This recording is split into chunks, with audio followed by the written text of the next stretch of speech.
বড় মৌসুমে ধান আবাদে দুশ্চিন্তায় কুষ্টিয়া জেলার চাষিরা। তাদের অভিযোগ, সেচের জন্য চাহিদার তুলনায় অর্ধেক তেল পাচ্ছেন। এ বিষয়ে বিস্তারিত জানাতে কুষ্টিয়া থেকে সরাসরি যুক্ত হচ্ছেন সহকর্মী সোহাগ মাহমুদ। সোহাগ, জ্বালানি তেল নিয়ে কৃষকদের জন্য স্থানীয় প্রশাসনের কোনো উদ্যোগ রয়েছে কি? আমাদের বিস্তারিত জানাবেন। তন্নি, আপনি যেমনটি বলছিলেন, কুষ্টিয়া জেলা একটি কৃষি প্রধান জেলা। এই জেলার অন্যান্য ফসলের মধ্যে কিন্তু ধান চাষ একটি বড় চাষাবাদ হয়ে থাকে। আপনি জেনে থাকবেন যে কুষ্টিয়া জেলায় যে দ্বিতীয় বৃহত্তর চাউলের মোকাম রয়েছে সেটি কিন্তু কুষ্টিয়া জেলায়। কাজেই এই সময়টা বড় মৌসুমের একটি ভরা মৌসুম চলছে। এই সময়ে কৃষকদের জন্য পানির প্রয়োজনীয়তা ব্যাপক। আর এটার জন্য কিন্তু বিশেষ করে সেচের যে তেলের প্রয়োজন হচ্ছে সে জায়গায় কিন্তু অনেকখানি কিন্তু বেকায়দায় পড়তে হচ্ছে কৃষকদের।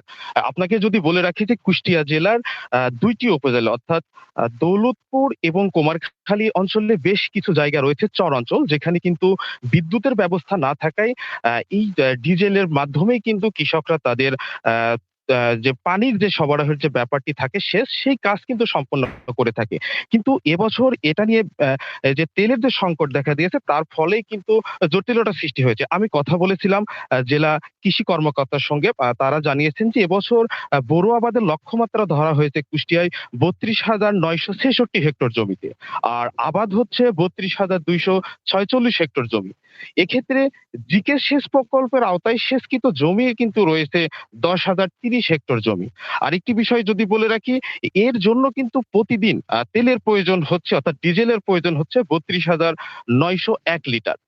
এছাড়াও এখন অন্যান্য কাজের জন্য বিশেষ করে জমিতে বিভিন্ন প্রক্রিয়াকরণের জন্য, পাট বপনের জন্য, এছাড়াও ভুট্টা রোপণের ক্ষেত্রেও কিন্তু চাষের জন্য কিন্তু প্রয়োজন হচ্ছে ডিজেলের। সেক্ষেত্রে জেলার ৩১ টি তেল পাম্পে যে ডিজেলের সরবরাহ চলছে, এতে করে কিন্তু কৃষকরা তারা পরিপূর্ণভাবে তাদের যে কৃষিকাজ সম্পূর্ণ করতে যে প্রয়োজন সেটা কিন্তু তারা মেটাতে পারছে না। এ বিষয়ে কৃষকরা বেশ হতাশ প্রকাশ করেছে। এ বিষয়ে আমি কথা বলেছিলাম কুষ্টিয়া জেলার যিনি কৃষি কর্মকর্তা রয়েছেন তার সঙ্গে।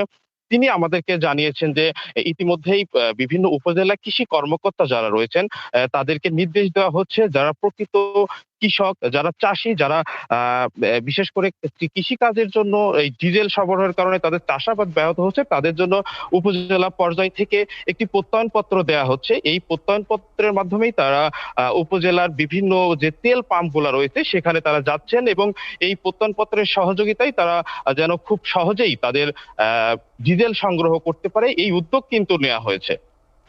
তন্নি।